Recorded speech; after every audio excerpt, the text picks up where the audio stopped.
How you doing? My name's John. I'm the pastor of Celebration Church in Northern Ireland, and you are coming to Ireland. That's right. You've signed up for a mission trip. You've raised money. God is paying the bill. And I just wanted to send, on behalf of our church here in Craigavon, Northern Ireland, Celebration Church, I just wanted to say on behalf of our staff and our interns and our leaders and our volunteers, welcome, welcome. Or as in Ireland, as they say, 1,000 welcomes. And there's some Irish word that goes with that, and I haven't learned how to pronounce it yet. So we're so glad you're coming to be with us this year in 2013.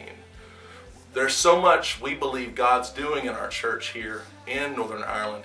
We've seen our church literally double in just a year in attendance, where now we're over 200 every weekend in services.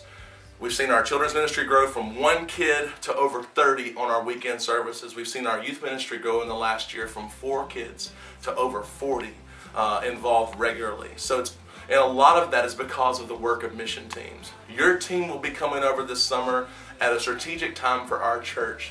And I just wanted to take a moment on behalf of our church and say thank you, and also tell you a few things to be praying about in the weeks leading up, and some things we're believing for you when you come. Here's a couple of things. When you show up, you will enter as strangers, but you will leave as friends. We believe that. We've made some great relationships. Could you see that? Were you able to see it? Good. All right. We've made some great relationships with our mission teams that have come over. So far, there have been about 13 mission teams come over to Celebration Church in about the last 18 months. And it's made a massive difference in what God's doing in our midst. I really believe and feel like God's given me a couple of things just overarching for all of our teams that come, especially this summer. There's a few things we feel like we need from you, and we want you to pray about this. Number one, we feel like the summer missions to us are like a massive influx of energy. Energy for our church, energy for what we'll be doing. We don't have a large staff. It's me as a full-time pastor here from America. I moved here 2 years ago with my wife and kids. You'll get to meet us whenever you get here. And then we have 3 part-time employees, several interns, and a lot of great volunteers and leaders. But you'll be coming along very much in a full-time role for 1 week out of your summer. So we're believing as you come, you'll bring energy. You'll bring energy. Energy like lighter fluid. No, you won't bring lighter fluid, because that will get you in trouble on an airplane coming to Ireland, where they're known for car bombs. If you haven't looked up car bombs yet on the internet, I recommend you do. Look up the car bombs in Belfast. Look up the Belfast riots from 2011, and you'll be starting to get an idea of some things that have happened here that aren't happening quite as much as they used to. A lot of those things were done in the name of religion. You're bringing a different kind of energy, a different kind of religion with you. And your energy is going to infuse us like lighter fluid. It's going to help our fire burn. So we're praying, and you pray, that your fire will be hot when you get here. That your energy and passion will be at its top level when you get here. And believe me, while you're here, because you're on a mission trip, and because you'll be focused and in a cauldron of prayer and passion, that you're going to be even hotter when you leave. We're believing for your energy. We're also believing you'll bring health to our church. Health from a life-giving church like yours. Whether your church is an ARC church, so what that means is your church is life-giving. You understand what that means to bring that to a church. So we ask and we pray that your church and your team will bring health to us. Any area of our church we feel like is lacking, we're praying as your team arrives, maybe you'll be involved one-to-one with that team in helping bring health and encouragement, kind of a helping hand on the side to pick us up, because when you leave, the church goes on, and the church moves forward, and the church moves forward further because of you. And a third thing we believe for you when you come, and this is something I want to take you on just for the next few minutes, is it's not just about those things, it's also about your calling. You personally are called to something by God. Yes, you're called to this week. We believe that. You would not be able to raise funds for a trip to Europe in an economic recession if God was not calling you to come over here. You've learned, you have learned that it's not easy to raise funds for a mission trip to Europe. People are asking you, why aren't you going to Haiti? Why aren't you going to Costa Rica? Why aren't you going to Africa? Why would Ireland need a mission trip or more churches? But God calls his people, and whom God calls, when God calls you, he pays the bill. And when God calls you, he provides the resources. That's our belief. Paul, in the book of Acts, had a vision where God called him to Europe to plant a church. We call it the Macedonian call. He was called to an area around Greece and Turkey.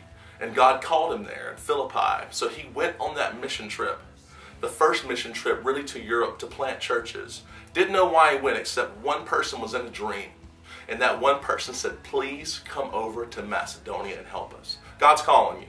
God's calling you to come and help us. Now your us may be a different us from a different mission team. It could be a few different people. Your us could be the staff. Your us could be the leaders. Your us could be lost people that you'll help bring to Christ. Your us could be some people discouraged in the church. But we know God's calling you for a reason and for some us that are out there. There's a calling for that week. There's also a calling for your life. Do you know that Paul's mission trip, yes, it was a trip, but it led to so many more mission trips to Europe and to so many other trips in Europe and so much other things. Paul went to live in Europe.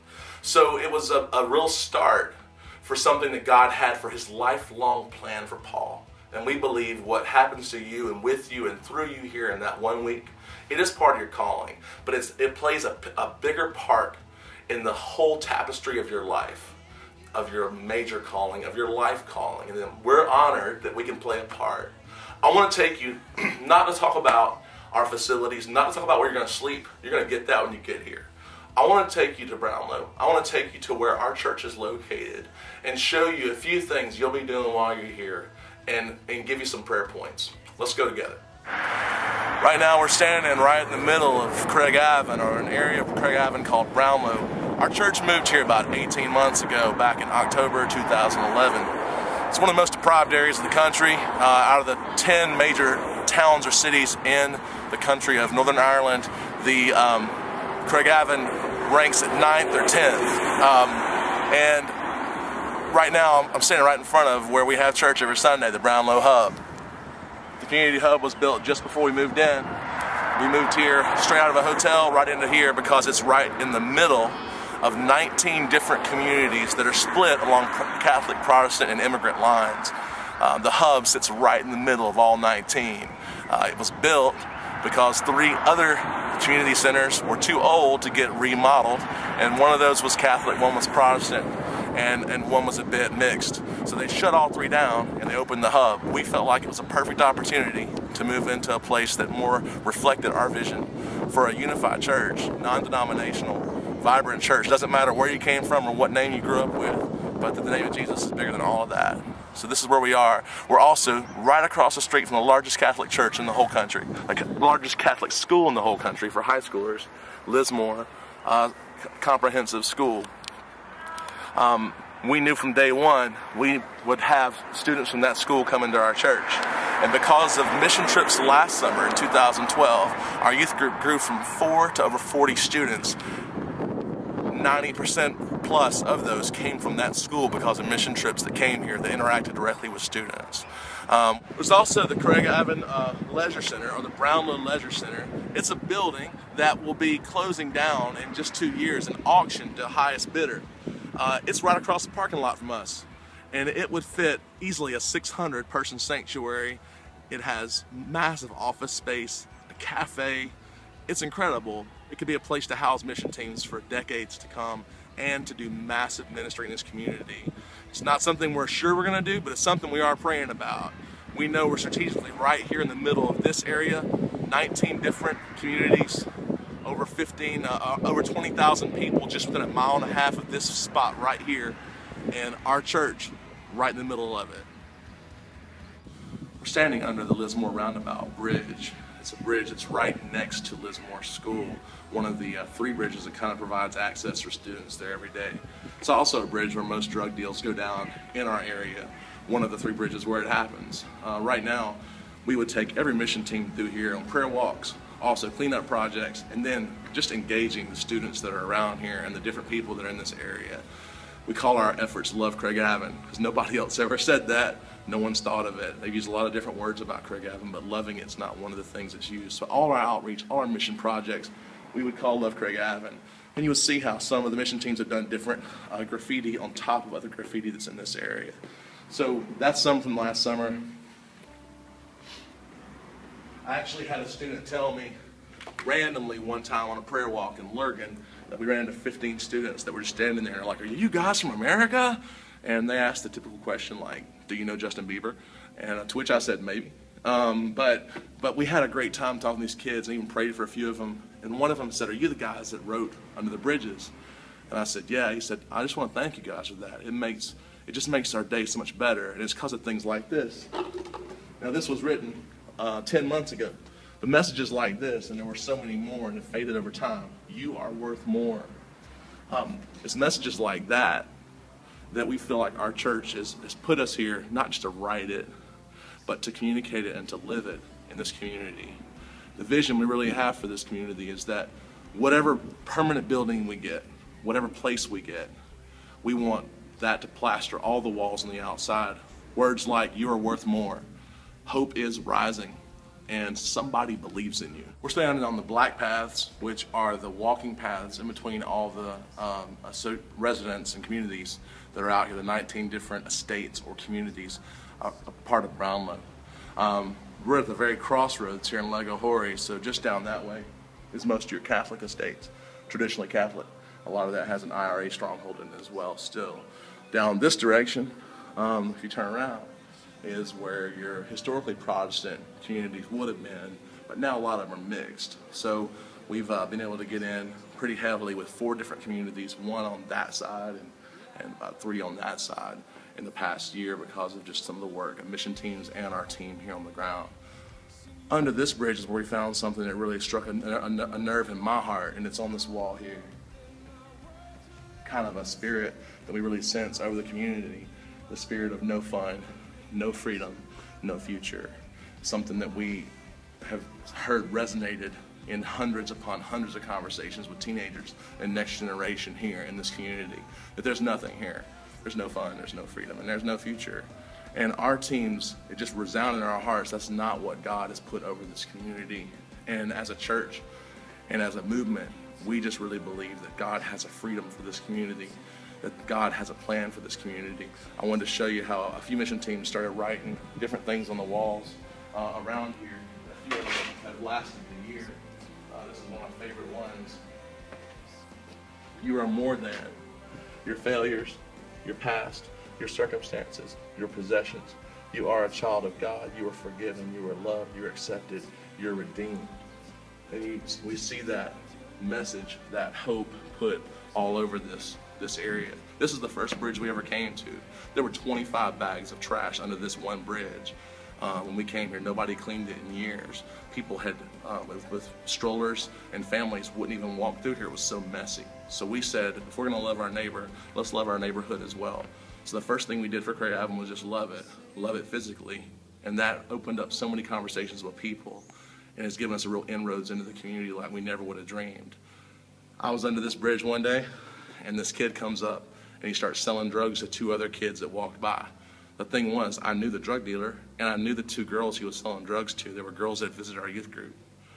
And the kid walked around the corner, and I heard him yell, "Are you Jesus people?" And to that I said, "Johnny, you know better. You know us, man. You come to our church." Walked over and talked to him. And he said, "What are you guys doing? Why do you even care? Why are you saying love Craigavon?" He said, "This place is an absolute crap hole. Nobody cares about this place. I don't care about this place." He said, "You know what? I'm going to move to Amsterdam when I can get out of here." And in that moment, this kid had been selling drugs right here under this bridge, and there was a mission team with me, and they were praying. I looked at Johnny right in the eyes, and I said, "Johnny, so you're going to Amsterdam, right? That's great. I'm raising 2 kids here, and our church is going to stay here. And you're just going to leave it a mess, huh?" He said, "Yeah." I said, "Well, is your family going with you?" To that, this kid who one moment was mocking us started to tear up. I said, "Don't you have a little brother?" At that point, tears started rolling down his face. I said, "So is your little brother going with you? Your 4-year-old brother? Is he going to Amsterdam?" And he said, "I don't know." At that moment, God gave us something to say to Johnny. We just said, look, Johnny, right now we know what you're doing, but we want you, every time you walk under this bridge, to know one thing. Don't ever forget it. You're a leader. People look up to you, and somebody believes in you, and that somebody's us. And we're going to be there for people like you. We're going to be there for you. The kid got arrested a week later, but that is still resonating in our hearts. Somebody believes in you. And that's the kind of health, and that's the kind of energy and the kind of passion we're believing for this summer. And those are some of the kind of stories we're believing to see happen right here in our community. So we've talked about why you're coming, what we're praying for, what we're believing for. We've taken you around to see a couple of the prayer walks we'll be doing. We'll also be going, obviously, to a couple of other partner ministries, also in some other parts of our city and some other outreach projects in some of the actual estates. A lot of good things this summer. But I wanted to bring you here last, and this is where we have church, inside the Brownlow Hub. This room, in October 2011, we moved in here with 80 to 90 people. And now on a typical Sunday, we have over 200. God's doing such great things in this room. And you'll be a part of a Sunday service. You'll help us bring in the church. You'll serve on some of our serving teams. You'll meet our incredible church leaders and staff. And you'll be a part of what we're doing. You can bring some lift and support to them as well. Throughout the summer, you'll be doing extra projects to support our team that are here and encourage them. But we take this room and turn it into church. Here's some footage from one of our recent services.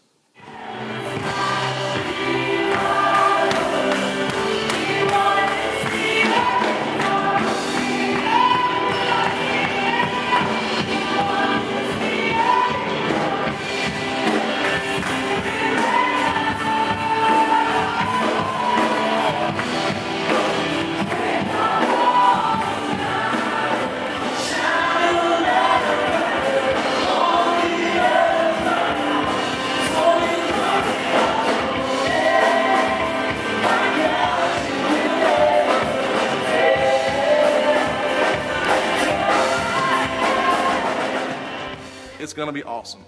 Having you with us, we can't wait. Summer 2013, we'll never forget.